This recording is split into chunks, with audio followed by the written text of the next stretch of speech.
lahat mga master at welcome back sa ating YouTube channel. Ngayon po mga master, dito po tayo sa bago nating nakuha na project. So ang may-ari po nito mga master ay yung dating na wiringan po natin, yung nagsisimula pa tayo nagpa-vlog. So shout out po sa iyo, Engineer Paulican, so Sir Kiking Paulican. So shout out po sa iyo, Engineer. So ito po yung entrada niya mga master, yung ating wiringan. So bali itong harap na to is babakbakin to. So may plano po ito na yung electrical plan at saka yung kabuuan ng mga plano. Mamaya ipakita ko sa inyo kung yung mga plano dito. So itong portion na to is babakbakin to mga master. Bali dito na side is ito yung side ng coffee shop at saka yung dito sa meat shop. So bali yung hagdanan na is sisirain po yan at saka doon na po yung landing niya patungo sa itaas. So titignan natin yung muna doon sa itaas mga master bago natin tignan yung ating kabuuan ng plano dito sa bago natin project. So akyat po tayo dito sa itaas mga master, yung titignan natin dito sa itaas. Ito po yung taas niya. So nilagyan na po siya ng framing ng para sa ceiling niya dito. So kaya minamadali natin na maglagay ng PVC layout dito kasi baka masilingan na siya.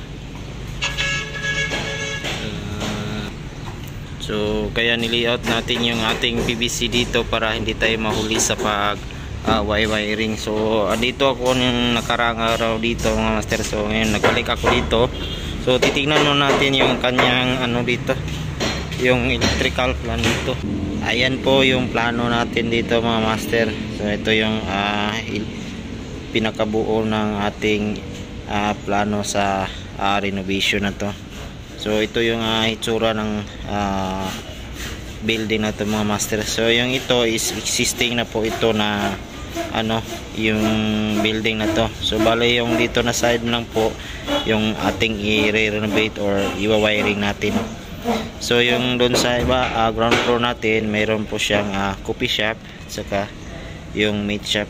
So yung babo naman yung dito sa natin ngayon, ito yun. So yung parang function hall po ito dito sa itaas.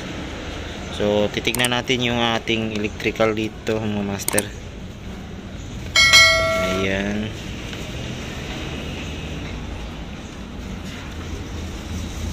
So ayan, so ito yung electrical natin. So yung electrical rising diagram natin dito. So yung meter natin. So yung meter natin dito ay may existing na po yung meter natin. So dito na lang tayo kukuha ng supply sa meter na to. So ayan yung load computation nya. So ito yung load computation ng mga masters, yung sa ground floor. Ayan, may tatlong circuit po tayo sa ilaw. Yan sa outlet, small appliance, at saka may rinsod po tayo doon, at saka air conditioner. So sa ground floor naman may dalawang circuit tayo, outlet, rinsod. Pero yung rinsod dito mga master ay kinakancel na natin to, yung sa second floor natin, kasi lang to dito yung function hall lang po ito. So wala po tayong rinsod dito. So may nang X po itong na to, yung rinsod natin dito. So yung naman yung lighting layout natin dito. So ayan, ito yung lighting layout. Yung sa ground floor master, ito yun. So dito na side ay ito yung coffee shop mga master. Yung kita nyo kanina sa drawing, ito yung na side, yung coffee shop. So yung mga bilig mo to ay ito yung ilaw natin, yung parang drop light. Ito po ito. Saka yung dito yung drop light po ito. So yan, dito naman ay ito yung sa meat shop na side. Yan yung dito na side na to. So bali yung panel board natin na ilagay natin dito mga master, yung location nya is dito natin ilagay. Yung sa plano dito ay hindi nakalagay yung kung saan ang panel board natin. So nag-decide kami sa may-ari na dito namin ilagay yung panel board natin dito. So ayan. So maglagay po tayo ng 10 branches doon sa ibaba mga master na may center main. Tsaka yung para sa control natin sa ground floor natin. So bali sa itaas naman mga master yun sa second floor natin na layout. Ito yun. So bali may ano po tayong ilaw dito, may illuminated na ilaw po yung ilagay natin dito sa center, bali 6 at saka dito sa 4 na side. So yung tapos may dito, may pin light po tayo sa gilid, bali 6 na ilaw at saka 2 ilaw doon sa labas. Bali yung panel board naman natin dito na ilagay yan dito. So naglagay din ako ng panel board dito sa itaas, pero yung panel na to mga master is controlled by dito sa ibaba. So mayroon po tayong breaker na ilagay dito na para dito sa itaas. So pag pinatay mo yung main dito sa ibaba, so mamamatay rin dito sa itaas kasi may control din tayo sa or may breaker tayo doon dito sa ibaba na intended na dito sa itaas mga master. So yan. So ngayon since nakapag layout na po tayo dito sa ating mga PVC para sa ating mga ilaw, so lalagyan na po natin siya ng wire mga master. So bali yung panel board po natin na gagamitin dito, ayan. So ito yung panel board niya mga master para dito sa second floor. Ayan. So bolt on po ito mga master. 6 branches po yung ilagay natin dito na panel board para may spare po tayo dito. So 3 breaker po ng kasya dito, saka yung dito, so 6 po siya. So at saka may center main po tayo na para sa ating panel board dito. Yan. So bali dito naman tayo sa ating power layout mga master, yung convenience outlet natin. So ayan yung outlet natin dito sa bandang dito. So dito naman is 2. So hindi naka-edikit dito kung saan natin ilagay yung ating outlet dito para sa aircon at saka yung mga SPO natin. So magtatanong na lang po tayo sa karpintero natin dito kung saan banda para tayo na lang po maglagay doon para sa ating mga special purpose outlet. So dito naman sa itaas sa master ay yan. So bawat gilid lang po yung outlet natin dito. So kasi open space po ito. So ito po yung mga outlet natin dito. Yung dito lang is so yung outlet natin dito ay siguro 2 circuit pong gagawin natin dito sa ating outlet. So siguro may din to para sa aircon. So maglagay na po tayo. Ito po yung wire na gagamitin natin. Meron po tayong 3.5 at saka numero 14 na THHN mga master. So ito po yung gagamitin natin dito para sa ating ilaw at saka yung sa outlet natin dito. So na-layout na po natin yung ating PVC dito mga master. Kulang na lang po yung wire natin dito.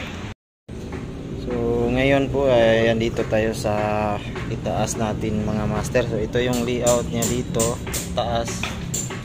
So titingnan natin yung kung saan papunta yung ating PVC ngayon. So ito po yung PVC natin dito. Yan, may square box po tayo nilagay dito mga master. So itong PVC na to is papunta to sa ating breaker dyan or yung panel board natin dyan sa baba. Yan. So yung ito namang PVC mga master ay ito po yung patungo dyan sa natin. So kasi may outlet po ito. So ito po yung natin. So may outlet po tayo dito na banda. So ito yung outlet na to. So yan, outlet natin dyan. So ito po yun. So itong outlet naman to is doon natin ilagay sa ibaba na so yung ilaw naman natin dito, ayan yung ilaw natin. So magpalagay din tayo ng wire dito papunta sa ating ilaw. So balo yung ilaw natin dito mga master ay isa lang yung switch natin. So sa 6 na ilaw na to, isang switch lang. Saka yung dito naman, ayan, hindi pa natin naliyad yung PVC natin dito. So bali 4 na ilaw po yan dito. So ito, pin light po ito bawat gilid. So may pin light po tayo dyan sa gilid, ayan, saka doon, yan, saka dito may isa dito, saka yan dyan, at saka doon. So ayan, lalagyan na po natin siya ng wire mga master. So ayan, bali ang ano natin sa ating PVC ngayon ng wire dito ay lagyan po natin siya ng 4 na circuit. Bali 8 wire po yung ilagay natin dito sa ating PVC. So yung switch natin dito mga master sa 6 na ilaw natin dyan, at saka yung 4 ay dito natin ilagay sa natin, switch natin dyan.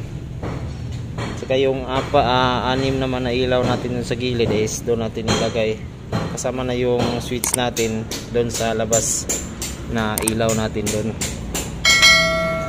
So magpalusot po muna tayo dito ng 8 wire mga master, 4 na pares, kasi yung ilaw natin 2, outlet natin, at saka yung aircon natin.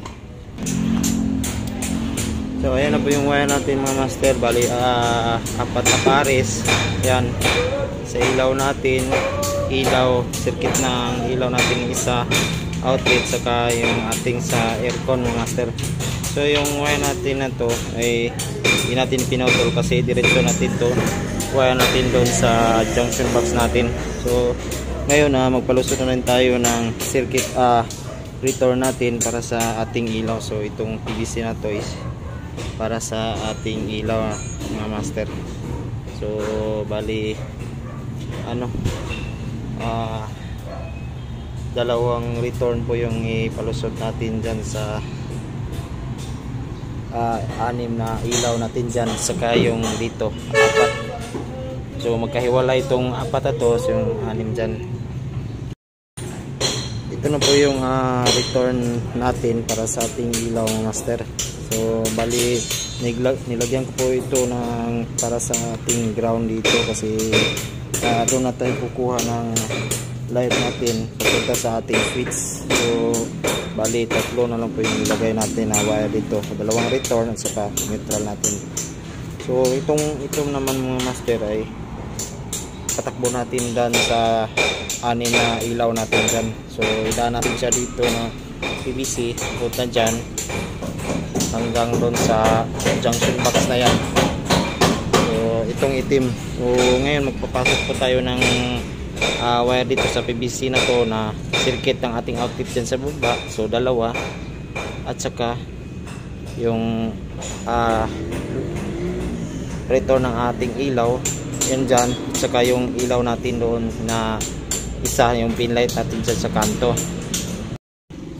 Bali po yung wire natin na isusok natin dito sa PVC na master ay 6 po. So yung circuit sa ating outlet, ilaw natin dyan, yung return at saka neutral, at saka yung doon naman sa kanto yung return niya at saka neutral din, kasi may ilaw po tayo doon sa kanto na yan. So bali 6 na wire po yung isusok natin dito. So ayan mga master, ito na po yung wire natin na 6. So kaya 6 to mga master, ito yung outlet natin, ito naman yung para sa ilaw natin dyan sa yung 6, saka ito naman yung ilaw natin dito sa bawat kanto mga master. Kaya kasi yung dito na side mga master, yung anim na to at saka yung apat na ilaw na to is ihiwalay natin siya ng circuit. Bali yung anim na wire po ito, yan, at saka yung dito sa labas ay i-separate natin siya ng circuit mga master. Kaya dalawang circuit yung para sa ilaw natin. So kaya may ground po tayo dito. So ngayon naman doon naman tayo sa box na yan, magpalusot ng wire. Bali yung wire po natin ilusot mga master ay yung circuit natin dito.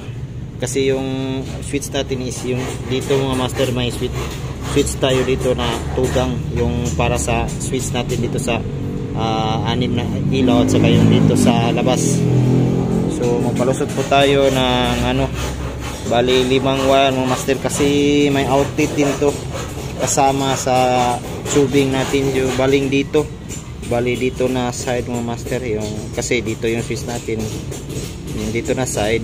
So ito yung outlet natin na lagyan natin ng wire.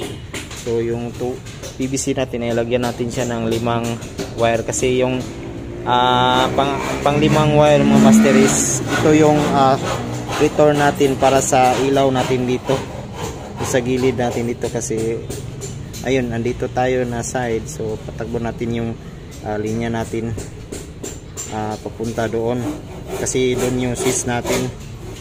Kaya 5 wire yung palusot natin dyan sa ating PVC papunta doon sa junction box natin doon. Ayan, ito na po yung wire natin mga master. So 5 wire po ito. So isang circuit ng ating ilaw papunta doon, kasi yung switch natin is andyan sa may tugang switch pa tayo dyan. So ito naman yung para sa outlet natin doon, yung para dito mga master, yung yan, yung para dito, saka yung yung return naman or load side para sa ating ilaw natin dito sa gilid, yung pin light natin dito sa bawat kanto mga master, saka yung dito sa gitna. So yung dito yan, so ito po yung wire niya. So ngayon naman ay pasok na po natin yung wire natin na nilagay natin dito sa PVC dyan sa junction box natin dyan, papunta doon sa para sa ilaw na natin mga master, saka yung outlet natin dyan sa ibaba.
So mga master, tapos na natin lagyan ng wire yung ating layout na PVC.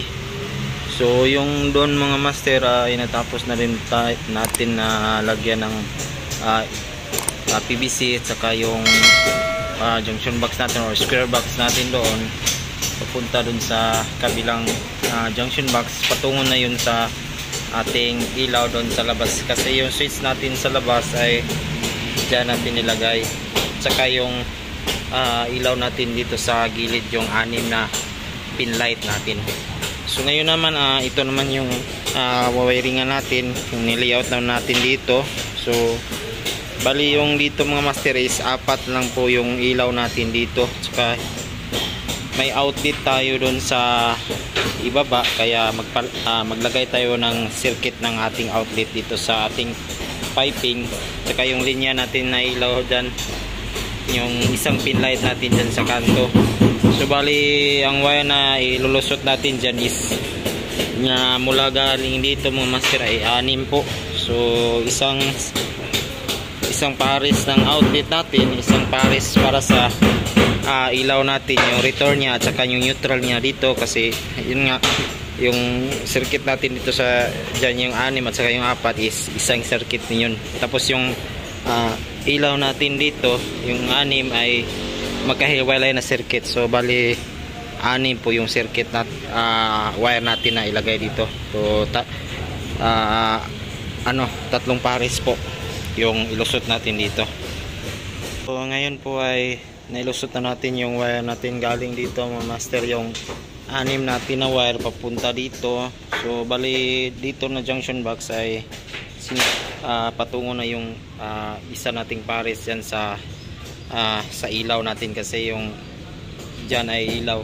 Tapos yung 2 pares ay yung ilaw natin dyan sa banda, yung kanto at saka yung outlet natin. So ito yun. So walang splice tayo dito mangyayari mga master. So yung dito na lang na wire i-splice natin para sa ilaw natin dito, yung 4 na ilaw. Dito siya pumunta sa ating square box ngayon. So tatapusin muna natin sa paglagay yung ating PVC, lagyan natin siya ng wire. So yung gamit dito ay 3.5.